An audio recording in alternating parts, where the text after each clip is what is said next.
وہ پیشے کے لحاظ سے ڈاکٹر تھا۔ پاکستان میں سے اس نے کروڑوں روپے کمائے تھے اور کمائی کے معاملے میں حلال حرام کی تمیز کبھی نہیں کی تھی۔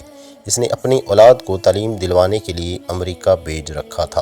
جب اولاد پڑھ کر فارغ ہوئی اور وہیں سیٹ ہو گئی تو وہ اپنا مسیحائی والا کاروبار سمیٹ کر امریکہ جا بسا تھا، جہاں اس نے کروڑوں ڈالر جمع کر رکھے تھے اور بیٹے کے ساتھ مل کر ایک ذاتی ہسپتال بنا لیا تھا۔ امریکہ جانے سے پہلے اس نے پاکستان میں ایک آخری ظلم کیا تھا اور آخری رشوت لی تھی، جس کے بعد وہ ملک چھوڑ کر چلا گیا اور پاکستان سے جاتے ہی اس کا مکافات عمل شروع ہو گیا تھا۔ اس کا نام ڈاکٹر خالد شاہنواز تھا۔ تعلق سندھ سے تھا۔ انتہائی متوسط طبقے سے تعلق رکھتا تھا، مگر بلا کا ذہین تھا۔ پڑھائی میں ہمیشہ پہلے نمبر پر رہا تھا اور یہی وجہ تھی کہ اس کو گورنمنٹ کی طرف میڈیکل کی تعلیم مفت دلوانے کے علاوہ ماہانہ وظیفے کا اعلان بھی کر دیا گیا تھا تاکہ اس کا روزگار چل سکے۔ وقت گزرنے کے ساتھ ساتھ دوران تعلیم ہی اس نے مختلف پرائیویٹ ہسپتالوں میں بیٹھنا شروع کر دیا تھا۔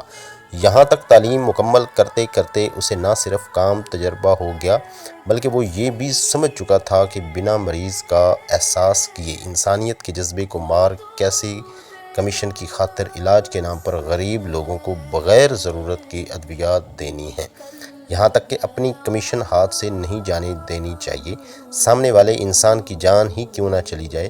یہ سب کچھ سیکھ کر بجائے سدھرنے کے تعلیم مکمل ہوتے ہی ڈاکٹر صاحب نے پرائیویٹ ہسپتال میں بیٹھ کر حلال حرام کی تفریق کے بنا ہی پیسہ کمانا شروع کر دیا تھا اور ساتھ گورنمنٹ ملازمت کی تلاش جاری رکھی تھی، جو اسے جلد ہی مل گئی تھی اور گورنمنٹ کی ملازمت ملتے ہی اس کی دولت میں دن دگنا رات چگنا اضافہ ہونے لگا تھا۔ سندھ کے اندر وڈیروں کے تشدد سے ٹوٹ جانے والی ہڈی پسلی کو میڈیکل رپورٹ میں حادثاتی طور پر ٹوٹی ہوئی ہڈی قرار دے دیتا تھا یا پھر اسے خود ساختہ چوٹ قرار دے دیتا تھا، یہاں تک کہ وڈیروں جاگیرداروں کے ہاتھوں مر جانے والے لوگوں کی موت کو طبعی موت یا خودکشی کا رنگ دے دیا جاتا تھا اور ان وڈیروں جاگیرداروں کے ہاتھوں عزت لٹانے والی مجبور و لاچار لڑکیوں کی میڈیکل رپورٹ نل کر دیتا۔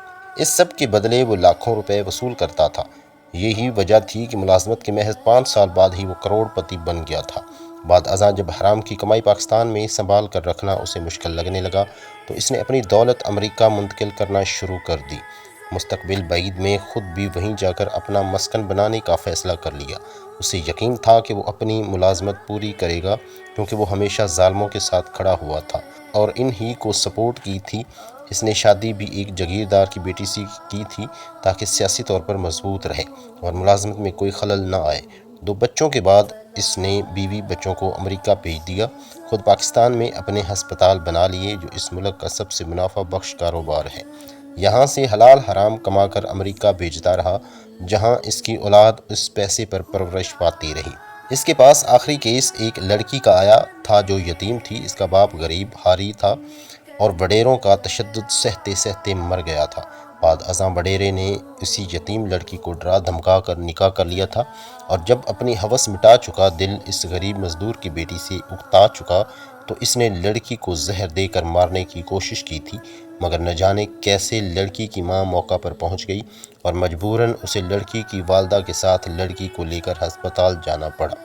ہسپتال پہنچ کر لڑکی نے اپنی والدہ کو سب کچھ بتا دیا تھا کہ کس طرح اس کے شوہر نے اسے زہر دے کر مارنے کی کوشش کی ہے۔ لڑکی کے بتانے کے بعد اس کی والدہ نے ہسپتال میں ہی دہائی دینا شروع کر دی تھی۔ جب لڑکی شوہر نے حالات بگڑتے دیکھے تو ڈاکٹر خالد شاہنواز کو کہا، اگر کسی طرح لڑکی مر جائے اور یہ ثابت نہ ہو کہ اسے زہر دیا گیا ہے تو میں تمہیں منہ مانگی رقم دوں گا۔ یوں ڈاکٹر صاحب نے آخری بار منہ اور جیب بھر کر رشوت وصول کی اور لڑکی کی موت کو خودکشی قرار دے کر کیس کو قانونی چارہ جوئی سے پہلے ہی ختم کر دیا۔ لڑکی کی والدہ کے شور مچانے پر ڈاکٹر صاحب نے اپنے گارڈز کو حکم دیا، درندے نما گارڈز بنا صنفی امتیاز جانے عورت کو تھپڑ اور بندوق کے بٹ مارتے ہوئے ہسپتال سے باہر پھینک آئے۔ لڑکی کی لاش اس کے قاتل شوہر کے حوالے کر دی گئی۔ علاقے میں بتا دیا گیا کہ لڑکی کو اس کے شوہر نے غیر محرم مرد کے ساتھ دیکھ لیا تھا اور شوہر کے خوف کی وجہ سے لڑکی خودکشی کر گئی۔ یوں وڈیرا بھی بچ گیا، لڑکی بھی مر گئی اور تہمت کے بعد لڑکی کا کردار بھی مر گیا۔ ڈاکٹر صاحب نے جیب اور منہ بھر کر رشوت وصول کی، ریٹائرمنٹ لے کر امریکہ اپنی فیملی کے پاس منتقل ہو گئے۔ اولاد جو یورپی ماحول میں پلی بڑھی تھی، والد سے ہمیشہ دور رہی تھی، ان کے لیے ڈاکٹر صاحب کا ہونا محض ایک اضافی وجود کا ہونا تھا۔ انہیں اپنے والد سے کوئی محبت نہیں تھی۔ والد صاحب نے جیسے تیسے کر کے بیٹے کے ساتھ ایک ہسپتال بنایا جس میں بیٹے اور بیٹی کو برابر کا حصہ دیا، مگر بیٹی نے اپنے بوائے فرینڈ کے کہنے پر ہسپتال سے اپنا حصہ الگ کرنے کا مطالبہ کر دیا۔ یوں اونے پونے داموں ہسپتال بیچ کر بیٹی کو رقم دی اور باپ اسی صدمے سے فالج کا مریض ہو گیا۔ اس کی ساری زندگی کی حرام کی کمائی محض 1 سال میں ہی ختم ہو گئی تھی۔ بیٹے نے ان پیسوں سے اپنا بزنس شروع کر لیا۔ بیٹی بوائے فرینڈ کو لے کر لندن چلی گئی، جبکہ ڈاکٹر صاحب کے فالج زدہ وجود کو ایک پرائیویٹ ادارے کے حوالے کر دیا گیا۔ چند دن پہلے ڈاکٹر صاحب کا انتقال ہو گیا۔ 3 دن تک ان کی لاش ان کے بیٹے کے انتظار میں پڑی رہی اور بیٹا آج آنے کل آنے اور لاش وصول کرنے کا کہتا رہا۔ مجبوراً جب لاش گلنے سڑنے لگی تو اسے بنا کفن جنازے کے دفن کرنے کا فیصلہ کر لیا گیا، اور جب یہ بات ایک انڈین ہندو کو پتہ چلی تو اس نے چند ہندوستانی مسلمانوں سے کہہ کر مردہ حالت میں پڑے ڈاکٹر صاحب کو غسل اور کفن دلوایا، ان کا جنازہ پڑھایا اور انہیں دفن کر دیا گیا۔ ڈاکٹر صاحب نے جس مقتولہ کی ماں کو دھکے دے کر اسپتال سے نکالا تھا، اس نے بد دعا دیتے ہوئے کہا تھا، ڈاکٹر تم نے مجھ پر یہ زمین تنگ کر دی، یہ خدا تم پر قبر کی زمین تنگ کر دے گا۔